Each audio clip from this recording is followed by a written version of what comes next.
الرحمن الرحيم ربي يسر ولا تؤثر وتمم لنا بالخير وبك نستعين يا فتاح يا عليم يا ربنا زدنا علما وعملا يا ربنا زدنا علما وعملا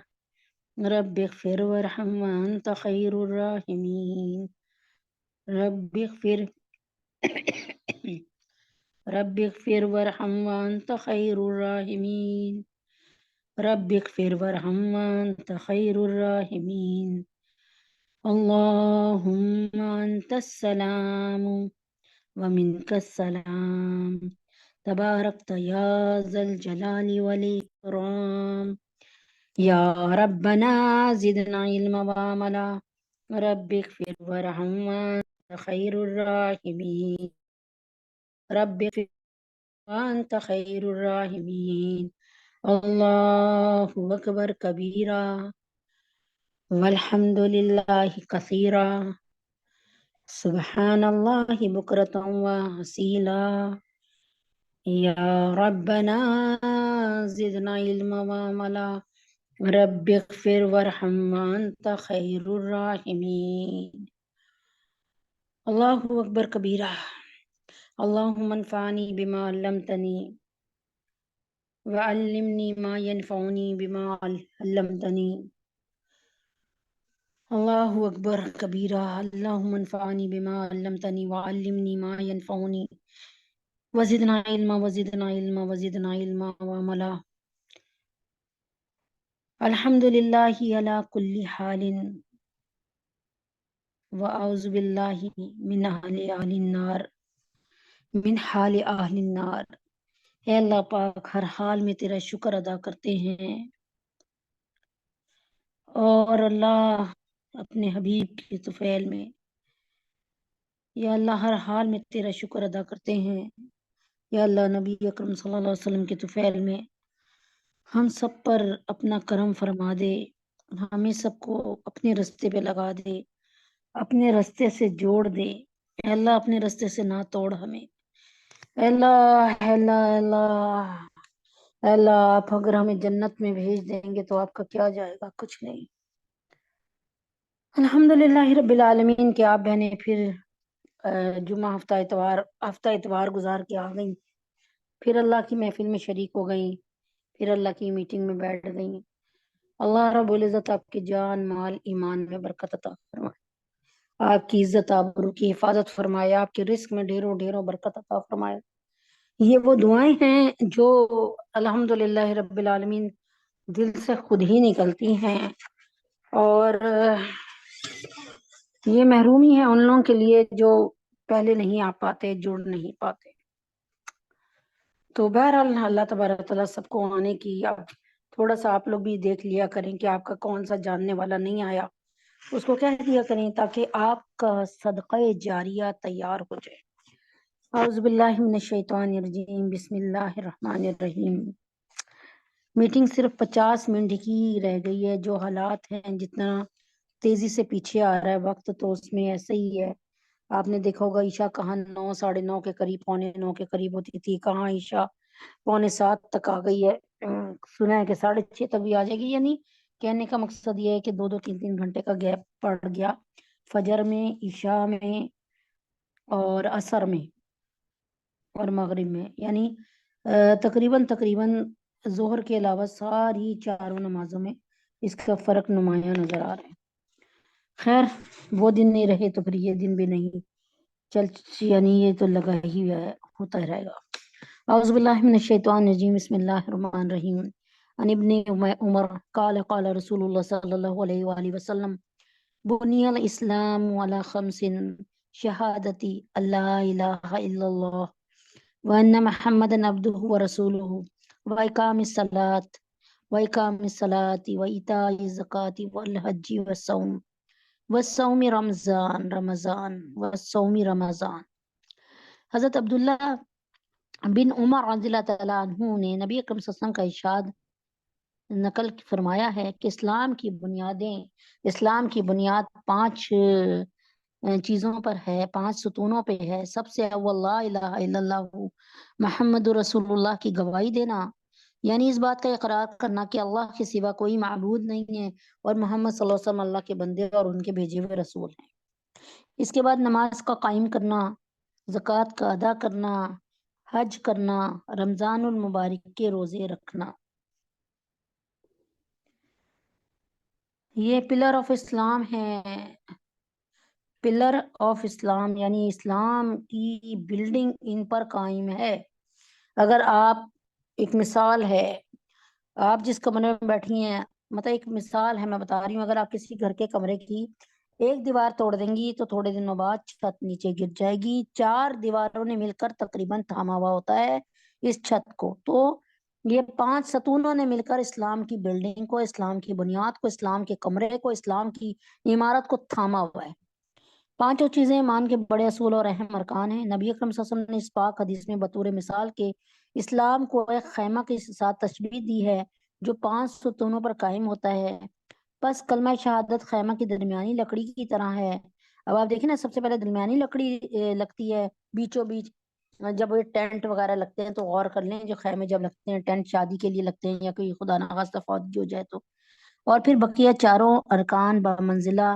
ان 4 ستونوں کے ہیں جو چاروں کونوں پہ ہوں گے. اگر درمیانی لکڑی نہ ہو تو خیمہ کھڑا ہی نہیں ہو سکتا، اور اگر یہ لکڑی موجود ہو اور چاروں طرف کے کونوں میں سے کوئی سی لکڑی نہ ہو تو خیمہ قائم تو ہو جائے گا، لیکن جون سے کونے کی لکڑی نہیں ہوگی وہ طرف وہ کارنر ناقص اور گرا ہوا ہوگا. اس پاک ارشاد کے بعد اب ہم لوگوں کو اپنی حالت پہ خود ہی غور کر لینا چاہیے کہ اسلام کے اس خیمے کو ہم نے کس درجے تک قائم رکھا ہے، اور اسلام کا کون سا رکن ایسا ہے جس کو ہم نے پورے طور پہ سنبھال رکھا ہے. اسلام کے یہ 5 ارکان نہایت اہم ہیں،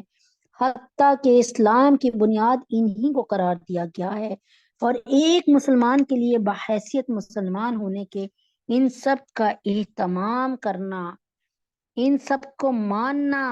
ان سب پر عمل کرنا، دل سے اس پر جو ہے اس کی گواہی دینا، ٹھیک ہے،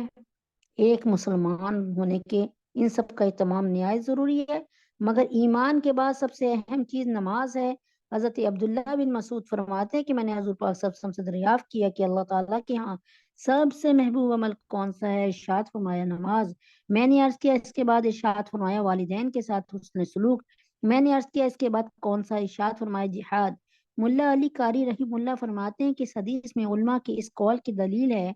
کہ ایمان کے بعد سب سے مقدم نماز ہے. اس میں بہت سی اس کے بارے میں حدیثیں بھی ملتی ہیں. اور الصلاۃ خیر، یعنی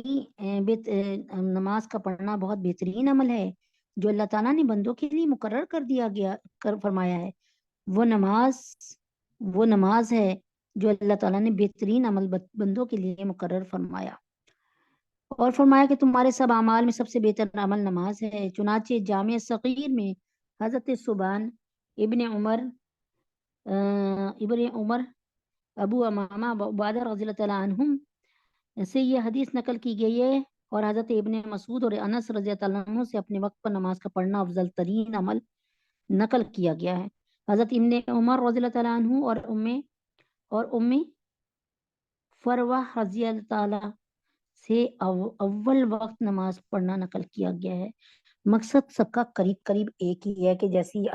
جیسی منادی کی آواز سنو، حی علی الفلاح آ جاؤ، حی علی الصلاح آ جاؤ، نماز کی طرف آ جاؤ، کامیابی کی طرف. آج ہم کتنے بابوں کے پاس جاتے ہیں کہ ہم کامیاب کیسے ہوں گی،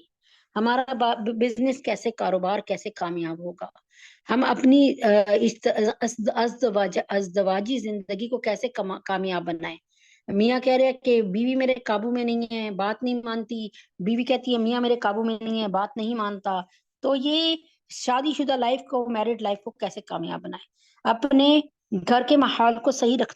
رکھنے کو کیسے کامیاب بنائیں، اپنے کاروبار کی کامیابی کیسے بنائیں، ٹھیک ہے.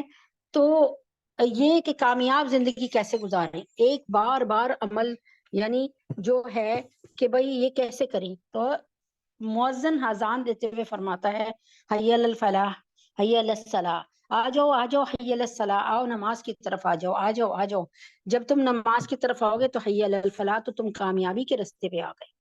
کیا مطلب؟ یہ تمام بابے فقیر جو پیسے بھی لیں گے آپ سے اور الٹے سیدھی فرمائشیں بھی کریں گے، اور نعوذ باللہ نعوذ باللہ، اس میں بعض دفعہ بہت سے جگہ بات یہ پتہ چلتی ہے کہ نعوذ باللہ عزتوں کے بھی سودے ہو گئے. تو ان کے چکر میں پڑنے کے بجائے منادی کی آواز کو سنی، مؤذن کی آواز کو سنیں، وہ عمل جو نبی پاک صلی اللہ علیہ وسلم کے صحابہ کرام کو خواب میں بھی دکھایا گیا، اور نبی پاک صلی اللہ علیہ وسلم کے دور حکومت سے، دور نبوت سے اور دور رسالت سے یہ جو ہے عمل ثابت ہے نماز کا. اس کو کیوں نہ ہم مضبوطی سے پکڑ لیں. اللہ تعالیٰ جو کہا سنا، وہی کہتے ہیں نا، کہنے سننے سے زیادہ عمل کی توفیق عطا فرمائیے. بسم اللہ الرحمن الرحیم. حدیث پاک زبردست قسم کی، ایسی حدیث جس کو اگر ہم اپنی زندگیوں میں لے آئے نا تو او ہو مزہ آ جائے گا. یعنی اللہ تعالیٰ، میں کہتی ہوں اگر میرے سامنے 10,000 لوگ بیٹھے ہو نا، یہ حدیث پڑھوں اور پوچھوں اس کے عمل کرنے والے کتنے ہیں، تو شاید 10,000 میں سے، شاید 10,000 میں سے 2 بندے یا 4 بندے نکل آئے. مجھے خیر اللہ تعالیٰ معاف کر دے، میں اللہ مجھے معاف کرے، میں اچھا گمان رکھتی ہوں، اللہ کرے کہ 10,000 کے 10,000 بندے جو سنیں یا اس حدیث کو، اور وہ سب کے سب اس کے عالم نہیں. عالم تبھی بنتا ہے جب عامل ہو، ٹھیک ہے نا، عمل کرنے والا، ورنہ جسٹ انفارمیشن. من سماتا نجا، جو خاموش رہا اس نے نجات پا لی. کیا مطلب؟ من کا مطلب جو، سماتا خاموش رہا، اور تو کیا نجا، اس نے نجات پا لی. یعنی کوئی بات ہو رہی ہے گھر میں، لڑائی ہو رہی ہے، کچھ ہو رہی ہے، کسی نے کہا اللہ معاف کرے، کسی نے ایک گالی دی، ہم نے دوسری گالی دی، اس نے تیسری گالی دی، چوتھی ہم نے دی، اس طرح گالیوں کا پھر ہاتھوں کا سلسلہ پھر خاندان میں پوری عمر کے لیے رکھنا پڑ جاتا ہے. یہاں نبی پاک صلی اللہ علیہ وسلم فرما رہے ہیں من سمتا نجا، جو خاموش رہا، من سمتا نجا، جو خاموش رہا اس نے نجات پا لی. یعنی کیا کہ مطلب کہ اس کو مثال کو میں یوں بتاتی ہوں آپ کو، اس میں بہت کچھ آ سکتا ہے لیکن وہ ٹائم مجھے نظر آ رہا ہے بار بار. اس کا مطلب یہی ہے کہ جیسے نبی اکرم، میں اس مثال سے نا، اس واقعے سے، نبی اکرم صلی اللہ علیہ وسلم کے واقعے سے بہت اچھی طرح یہ بات سمجھا سکتی ہوں. اس میں مجھے ادھر ادھر بھی جانا نہیں پڑے گا. آپ جناب صلی اللہ علیہ وسلم بیٹھے تھے، تشریف فرما تھے. اچھا، یہ 2 طریقے سے کال پہنچے ہیں. اب راجے کال کون سا ہے اللہ بہتر جانتا ہے،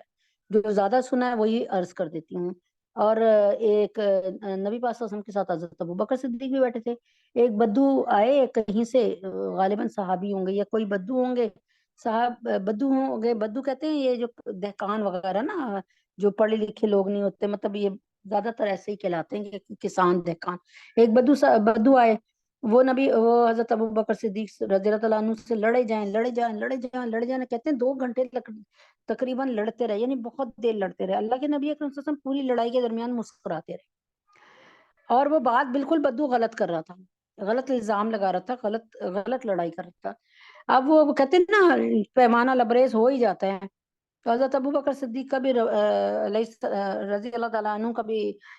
پیمانہ لبریز ہوا. وہ بول پڑے. انہوں نے بولا ہوگا کہ بھائی یہ کیا، ایسے نہیں ایسے نہیں، ایسے ہوا ہوگا، تم مجھے غلط بات کر رہی ہو. کوئی بات کی ہوگی حضرت کیا کہتے ہیں انہوں نے، حضرت ابوبکر صدیق نے فرمایا. اب ایک دم سے نبی پاک صلی اللہ علیہ وسلم اٹھے، وہاں سے چلے گئے. اب وہ حضرت عمر فاروق کو، ابوبکر صدیق کو احساس ہوا کہ ابھی تو نبی پاک صلی اللہ علیہ وسلم 1.5 گھنٹے سے 2 گھنٹے سے بیٹھے مسکرائے جا رہے ہیں اور یہ بدو لڑا جا رہا ہے. اب جیسے میں نے جواب دیا، اللہ کے نبی اٹھ گئے. تو انہوں نے فرمایا یا رسول اللہ آپ کہاں جا رہے ہیں، ساتھ ساتھ چلنا شروع کیا، کہاں جا رہے ہیں؟ فرمایا جب تک تم خاموش تھے تو ایک فرشتہ تمہاری خاطر، تمہاری طرف سے اللہ تعالیٰ نے اس پر مقرر کر دیا، اس پر معین کر دیا، اس کے سامنے بٹھایا. جو یہ تمہیں کچھ گالی دیتا تھا یا کوئی برا بلا کہتا تھا یا کوئی بدعا دیتا تھا، تو اس کے بدلے تمہارے بدلے، کیونکہ تم خاموش تھے، تو وہ فرشتہ جو ہے اس کا جواب دیتا تھا اس کی بدلے. جیسے اس نے ایک گالی دی، فرشتے نے دوسری گالی دے دی اس کو، ٹھیک ہے نا، ایک مثال. لیکن حضرت ابوبکر صدیق بالکل خاموش تھے. کہنے لگے صدیق جب تم بولے تو وہ فرشتہ چلا گیا وہاں سے، جب وہ فرشتہ چلا گیا تو پھر میرا کیا کام وہاں پہ. تو یہ بات الحمدللہ بالکل اتھینٹک ہے، الحمدللہ. تو جو خاموش رہا وہ نجات پا گیا. یہ تو خیر میں آپ کو زندگی کی بھی بہت سی مثالیں اور اس پر بہت سے واقعات بھی سنا سکتی ہوں، لیکن بات صرف اتنی سی ہے کہ ٹائم کا کچھ اسکیجول ایسا ہے کہ بس ٹائٹ ہے، تو بس ایسا ہے کہ بڑی سے بڑی بات میں اگر آپ خاموش ہو جائیں، ہاں جہاں بتانا ضروری ہو کوئی بات طریقے سے ڈھنگ سے، اگر کوئی گالی دے کے بتا رہا ہے تو ہم کم سے کم اس تعلیم کو لینے والے ہیں، ہم طریقے سے تو بات کریں نا، اگر ہم بھی ایک اس کی ویسی ہی کر دیں جیسی اس نے کی ہے، تو وہ یہی بات ہے کہ برائی سے برائی کبھی ختم ہوتی ہے؟ کبھی آپ کے دامن پہ گندگی لگ گئی، بچے نے گندگی کر دی، وہ آپ کے دامن پہ لگ گئی، آپ کے کپڑوں پہ لگ گئی، اب آپ اس کو پیشاب سے تھوڑی دھوئیں گے، گٹر کے پانی سے تھوڑی دھوئیں گے، نالی کے پانی سے کوئی تھوڑی دھوئیں گے، آپ اس کو صاف ستھرے پانی سے دھوئیں گے، ایک دفعہ نہیں دھوئیں گے، 2 3 دفعہ دھوئیں گے، اچھی طرح دھوئیں گے، پھر صابن بھی لگا کے دھوئیں گے کہ بھئی ہمیں تو بالکل وہ نہیں تسلی ہو رہی، تو اس لیے تو مجھے یقین ہے کہ آپ میری بات سمجھ گئی ہوں گی اللہ کے حکم سے۔ وہ تو کیا کرنا ہے آج کے بعد آپ نے اور میں نے؟ اللہ کرے مجھے بھی اور آپ کو بھی توفیق ہو جائے کہ من سمتا نہ جا، کہ جو خاموش رہا وہ کامیاب ہو گیا۔ اور ایک مجھے کسی نے دنیاوی قصہ بھی بتایا تھا کہ ایک بادشاہ کا ایک بچہ تھا جو کبھی بولتا ہی کچھ نہیں تھا، بڑی سے بڑی بات ہو جاتی وہ خاموش رہتا تھا، کچھ نہیں بولتا تھا، بہت ضرورتاً کچھ بولتا تھا۔ تو اللہ اکبر کبیرہ، مطلب ایک قصہ ہی ہے، کوئی قرآن سے ریلیٹڈ بات نہیں ہے یا کوئی حدیث پاک سے بھی ریلیٹڈ بات نہیں، عام سا قصہ ہے۔ تو یہ ہوا کہ اب اس نے سوچا کہ میں نہ بولا کروں گا، سارے مجھے کہتے ہیں بولتے کیوں نہ، بولتے کیوں نہ، اللہ کی قدرت کے وہ یہ جب اس سے سوچا تو ان لوگوں کا جنگل کا پروگرام بن گیا، اور جنگل میں کہیں سے ڈاکو یا کچھ آ گئے، یہ لوگ چھپ گئے۔ تو اب کیا ہوا کہ بادشاہ کا بیٹا تھا، یہ چھپ گئے تھے سارے، تو اس نے پوچھا کہ کون ہے یہاں پر، تو یہ بول پڑا، گولی لگی، گولی آئی اور گولی لگ گئی۔ تو وہ اتنے حیران ہوئے، کہتے ہیں عام حالت میں بولتا نہیں تھا، خاموش رہتا تھا، اور آج بولا تو کیا ہوا، جان سے گیا۔ تو بس کہنے کا کیا مقصد ہے کہ کوئی کچھ آپ کو گالیاں دے، کوئی برا بھلا کہے، تو میری طرف سے اس کو یاد کر لیں کہ من سمتا نجا، کہ جو خاموش رہا اس نے نجات پالی۔ اور ایک اور جو ہے ایک مستند واقعہ بھی ہے، وہ بھی سن لیں کہ ایک بزرگ تھے، ان کے دل میں یہ خیال آیا کہ اللہ تعالیٰ فرماتا ہے کہ نہیں تم کوئی بات منہ سے پھینکتے کہ ایک لکھنے والا اس کو لکھ لیتا ہے،